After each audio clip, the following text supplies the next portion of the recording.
नमस्कार विद्यार्थी मित्रांनो, स्वागत आहे सर्वांचं चॅनलवर। मित्रांनो, या व्हिडिओमध्ये आपण टेट 2025 म्हणजेच शिक्षक अभियोग्यता व बुद्धिमत्ता चाचणी याच्यामध्ये बघा कालपासून पेपर सुरू झाले आहेत। तर यामध्ये आपल्याला मानसशास्त्रावर जे प्रश्न विचारण्यात आले होते तर त्या प्रश्नाच्या अनुषंगाने त्याच टाईपचे आपण 100 मानसशास्त्रावर आधारित प्रश्नोत्तरे या व्हिडिओमध्ये घेणार आहोत। तुम्हाला या व्हिडिओचा नक्कीच परीक्षेमध्ये फायदा होणार आहे। तर सर्वांनी हा व्हिडिओ शेवटपर्यंत बघायचा आहे। वन लाइनर स्वरूपाचे फक्त प्रश्न आणि उत्तर या स्वरूपाचा हा व्हिडिओ असणार आहे।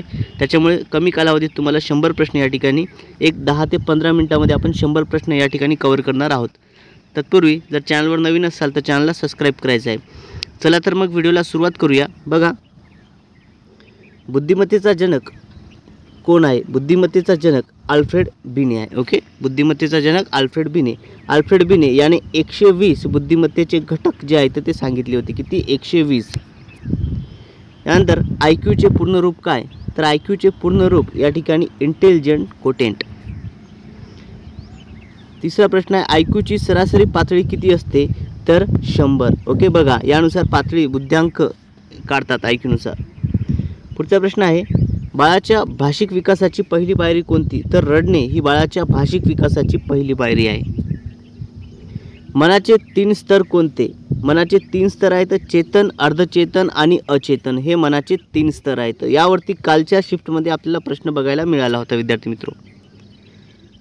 क्लासिकल कंडिशनिंग सिद्धांत कोणी मांडला? ओके, तर इव्हॉन पॅव्लॉन असं आहे त्याचं। त्यानंतर ऑपरेट कंटेंटिंग। ओके, बघा तर आहे हे ब्रुनस स्किनर यांनी। पुढे आहे इन्साइट लर्निंग ही कोणत्या शास्त्रज्ञाचे तत्व आहे? तर हे इन्साइट लर्निंग हे कोहलर या शास्त्रज्ञाचे तत्व आहे। Learning by doing. Okay, learning by doing हे कोणी तत्व मांडले आहे? तर जॉन डुई यांनी लर्निंग बाय डुईंग हे तत्व मांडले आहे। जीन पियाजे ओके याने कोणत्या विकासाचे सिद्धांत मांडले? तर संज्ञानात्मक विकास। ओके, संज्ञानात्मक विकास। कोणत्या मानसशास्त्राने बुद्धिमत्ता 8 प्रकारात विभागली? ओके, कोणत्या मानसशास्त्रज्ञाने बुद्धिमत्ता जी आहे ती 8 प्रकारात विभागली? तर हॉवर्ड गार्डनर यांनी 8 प्रकारात। आणि आपण सुरुवातीलाच बघितलं होतं तर त्यांनी होती 120। झोन ऑफ प्रॉक्सिमल डेव्हलपमेंट हे कशाचे तत्व, कोणाचे तत्व आहे? तर वायगोस्की। IQ = MA/CA × 100 हे सूत्र कोणी दिलं आहे? बघा, बुद्धिमत्ता काढायचं सूत्र आहे, बुद्धिमत्तेचं सूत्र आहे हे कोणी दिलं? तर विल्यम स्टर्न यांनी दिलं आहे। ओके, बघा यांनी काय दिलं आहे? बुद्धिमत्ता काढायचं सूत्र बघा, मानसिक वय या ठिकाणी मेंटल एज ओके आणि शारीरिक वय या ठिकाणी असं दिलेलं आहे CA × 100 हे मानसिक वय काढायचे सूत्र आहे। यानंतर बघा, भावनिक बुद्धिमत्ता या संकल्पनेचा संबंध कोणाशी आहे? तर Daniel Goleman. Okay, Daniel Goleman हे भावनिक बुद्धिमत्तेशी संबंधित आहे। निगेटिव्ह रेन्फोर्समेंट ही संकल्पना कोणी मांडली? तर स्किनर यांनी मांडलेली। ओके, निगेटिव्ह रेन्फोर्समेंट स्किनर यांची ही संकल्पना आहे। सोशल लर्निंग थिअरी कोणी मांडलेली आहे? तर अल्बर्ट बांदुरा। ओके, सामाजिक अध्ययन उपपत्ती ज्याला आपण म्हणतो। ओके, सोशल लर्निंग थिअरी म्हणजेच काय? तर सामाजिक अध्ययन उपपत्ती ही जी आहे ही कोणी मांडलेली आहे? अल्बर्ट बांदुरा यांनी। ओके, चला यानंतर फ्रेडनुसार व्यक्तिमत्वाचे 3 घटक कोणते? तर ID, इगो आणि सुपर इगो हे 3 जे आहेत व्यक्तिमत्वाचे घटक आहेत। Child is an active learner हे तत्व कोणत्या विषयाशी संबंधित आहे? बालक हे खूप या ठिकाणी कुशाग्र लर्नर आहे त्या ठिकाणी। तर हे कोणाचं तत्व आहे? तर पियाजे यांचं, जीन पियाजे। यानंतर हार्चरी ऑफ नीड्स। बघा, हार्चरी ऑफ नीड्स म्हणजे अनुवंशाशी संबंधित संकल्पना ही कोणी मांडली? तर अब्राहम मास्लो यांनी मांडलेली आहे। स्टिम्युलेशन रिस्पॉन्स सिद्धांत कोणी मांडला? स्टिम्युलेशन रिस्पॉन्स बघा या ठिकाणी आपण काय म्हणू याला? कृत्रिम उद्दीपक। ओके, उद्दीपकासंदर्भित सिद्धांत आहे हा कोणी म्हटला? तर थॉर्नडाईक यांनी मांडलेला आहे। शिकण्याच्या ट्रायल अँड एरर पद्धतीचे जनक कोण? तर थॉर्नडाईक। लॉ ऑफ इफेक्ट्स कोणी मांडले? थॉर्नडाईक। ऑब्झर्वेशनल लर्निंग कोणी मांडले? तर अल्बर्ट बांदुरा यांनी मांडलेले आहे। मनाची लवचिकता म्हणजे काय तर समस्या सोडवण्याची क्षमता म्हणजे मनाची लवचिकता होय. पर्सनॅलिटी म्हणजे काय तर व्यक्तीची एकूण गुणवैशिष्ट्ये व त्याचे वर्णन म्हणजेच पर्सनॅलिटी होय. मोटिवेशन प्रेरणा म्हणजे काय तर ऊर्जेचा स्रोत किंवा प्रेरणा. ओके. पनिशमेंट शिक्षा म्हणजे काय तर अवांछित वर्तन थांबवण्यासाठी वापरली जाणारी प्रक्रिया म्हणजेच पनिशमेंट होय. शिक्षण म्हणजे काय वर्तनामध्ये अपेक्षित बदल घडवणे म्हणजेच शिक्षण होय. विकसनशील वय कोणते मानले जाते तर 0 ते 18 वर्षे हे विकसनशील वय मानले जाते. ओके.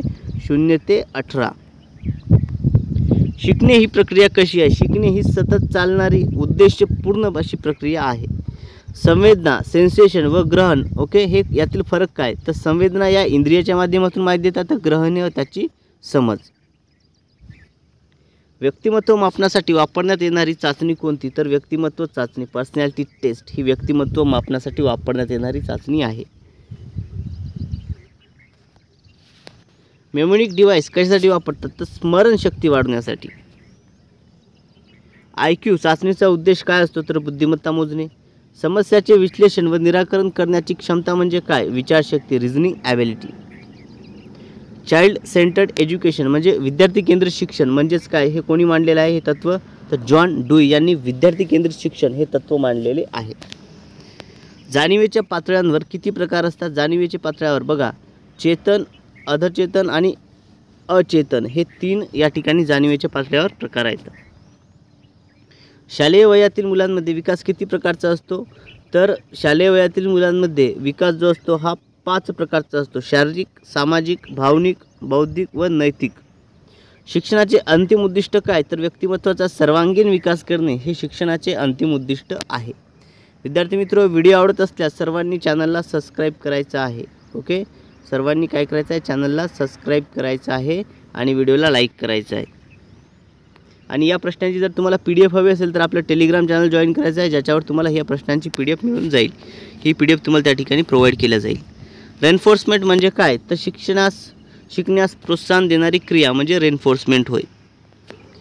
प्रशिक्षकाची मुख्य भूमिका कोणती मार्गदर्शक आणि प्रेरक ही प्रशिक्षकाची मुख्य भूमिका होय. ट्रान्सफर ऑफ लर्निंग किती प्रकारचं असतं 3 प्रकारचं सकारात्मक नकारात्मक आणि 0. ओके. बघा याला आपण काय म्हणतो जे अध्ययन संप्रेषण आहे. ओके. अध्ययनाचं जे संप्रेषण असतं हे 3 प्रकारचं असतं एक धन ऋण आणि 0. ओके. बघा 3 प्रकारचं आहे धन ऋण आणि 0. धनमध्ये सकारात्मकमध्ये काय तर पूर्वी ग्रहण केलेल्या ज्ञानाचा उपयोग पुढच्या नवीन कला शिकण्यामध्ये आपल्याला उपयोगी जसं की सायकल चालवता असेल तर मोटरसायकल आपोआप चालवता येते. ओके. बॅलन्स वगैरे करता येते. नकारात्मक एखाद्या गोष्टीचं शिक्षण आपण घेतलं आहे त्याचा इतर ठिकाणी काही उपयोग होत नाही. ओके. तर त्याला नकारात्मक स्वरूपाचं म्हटलं. बाळाचे पहिले शिक्षक कोण तर आई ही बाळाची पहिली शिक्षक असते. ट्रायल अँड एरर मुख्य नियम काय तर प्रयत्न व चुका करून शिकणे. मुलाच्या वर्तनावर सर्वाधिक परिणाम कोणाचा होतो तर घर आणि समाजाचा. इंडिव्हिज्युअल डिफरन्सेस म्हणजे काय तर प्रत्येक व्यक्तीमधील वैयक्तिक फरक याला आपण इंडिव्हिज्युअल डिफरन्सेस म्हणतो. सेल्फ कन्सेप्ट म्हणजे काय तर स्वतःविषयी असलेली जाणीव म्हणजे सेल्फ कन्सेप्ट. यानंतर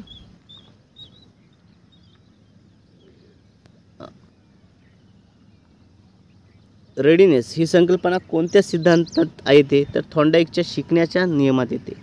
ओके. पीर ग्रुपचा प्रभाव कधी अधिक असतो तर किशोरावस्थेत पीर ग्रुपचा प्रभाव हा अधिक असतो. लेटेंट लर्नर म्हणजे काय तर लपवलेले पण संधी नसलेले दिसणारे लक्षण म्हणजे लेटेंट लर्नर होय. ओके. जे छुपे ज्ञान ज्याला आपण म्हणू एकंदरीत छुपे ज्ञान जे आहे त्याला लेटेंट लर्नर असे म्हणतात. क्रिएटिव्हिटी म्हणजे काय तर क्रिएटिव्हिटी म्हणजे नवीन कल्पना व उपाय सुचण्याची क्षमता होय.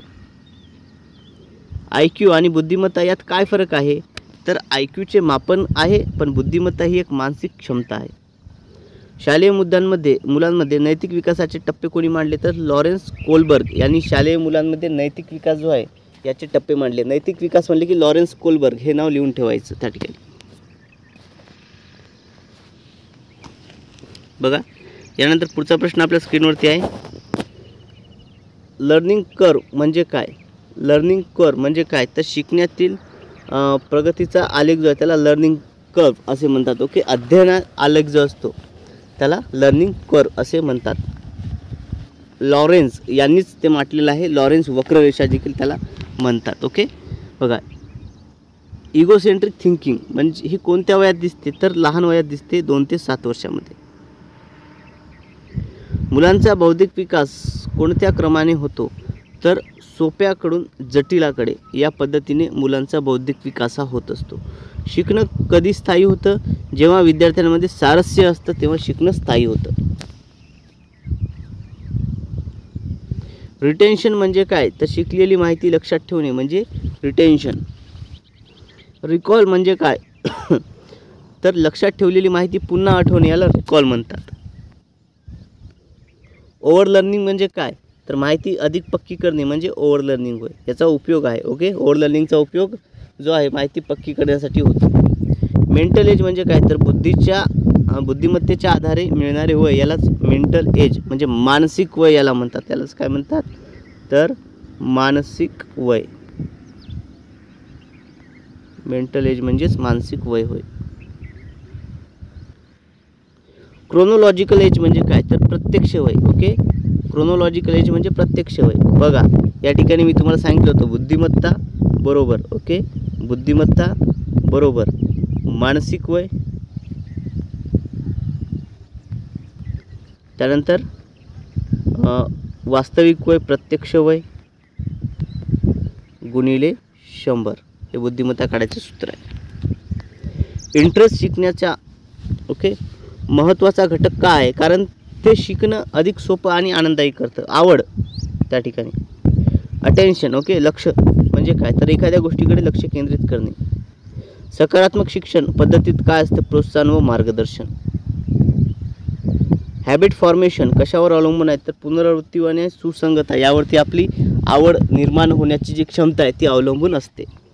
लर्निंग बाय ऑब्झर्वेशन हे कोणाच्या मतानुसार महत्त्वाचे आहे ओके तर अल्बर्ट बांदुरा. ओके, सामाजिक निरीक्षणात्मक उपपत्ती जी आहे त्यांची यांनी सांगितलं की लर्निंग बाय ऑब्झर्वेशन. ऑब्झर्वेशन म्हणजे काय निरीक्षण, निरीक्षणाच्या आधारे शिकणे हे याचं हे महत्त्वाचं कोणानुसार आहे तर अल्बर्ट बांदुरा यांच्यानुसार आहे. त्यानंतर पुढचा प्रश्न बघा. इमिटेशन म्हणजे काय तर पाहिलेले वर्तन अनुकरण करणे यालाच इमिटेशन असं म्हणतात. ओके, इंट्रिसिस मोटिवेशन म्हणजे काय तर आतील प्रेरणेमुळे मिळाले शिकणे याला इंट्रिसिस मोटिवेशन असे म्हणतात.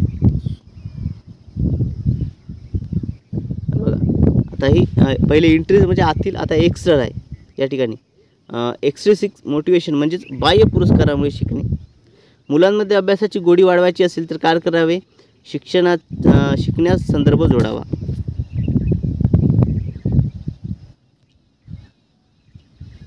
कॉन्टेक्स्टिम सिद्धांताचे मूळ विचारवंत कोण तर पियाजे व वायगोस्की. शिकण्याच्या प्रक्रियेत फीडबॅकचे महत्त्व काय तर सुधारणा घडवून आणण्यासाठी शिकण्याच्या प्रक्रियेत फीडबॅकचे महत्त्व आहे. विद्यार्थी मित्र बघा खूप महत्त्वपूर्ण प्रश्न आपण बघतोय. तुम्ही सर्वांनी काय करायचं आहे एक वेळ चॅनलला सबस्क्राईब करायचं आहे. ओके, ज्यांनी चॅनलला सबस्क्राईब केलं नाही त्यांनी चॅनलला सबस्क्राईब करायचं आहे, व्हिडिओला लाईक करायचं आहे आणि शेअर करायचं आहे. आणि जर या प्रश्नांची PDF तुम्हाला पाहिजे असेल तर आपलं टेलिग्राम चॅनल जॉईन करायचं आहे ज्याची लिंक या व्हिडिओच्या डिस्क्रिप्शनमध्ये दिली आहे. त्या टेलिग्राम चॅनलवर तुम्हाला अशा आपल्या ऑलरेडी आपण काही PDF टाकलेल्या आहेत आणि ही PDF देखील तुम्हाला त्या ठिकाणी मिळून जाईल. प्रोग्रेसिव्ह एज्युकेशनचा पाया कोण ठेवतो तर जॉन ड्यूई. कॉग्निटिव्ह कॉन्फ्लिक्ट ही संकल्पना कोणाशी संबंधित आहे तर जीन पियाजे. लर्निंग डिसॅबिलिटी म्हणजे काय तर वाचन लेखन आणि गणितात अडचण असणे याला लर्निंग डिसॅबिलिटी म्हणतात. अटेन्शन स्पॅन म्हणजे काय तर एकाच गोष्टीकडे लक्ष देण्याची कालमर्यादा याला अटेन्शन स्पॅम असं म्हणतात.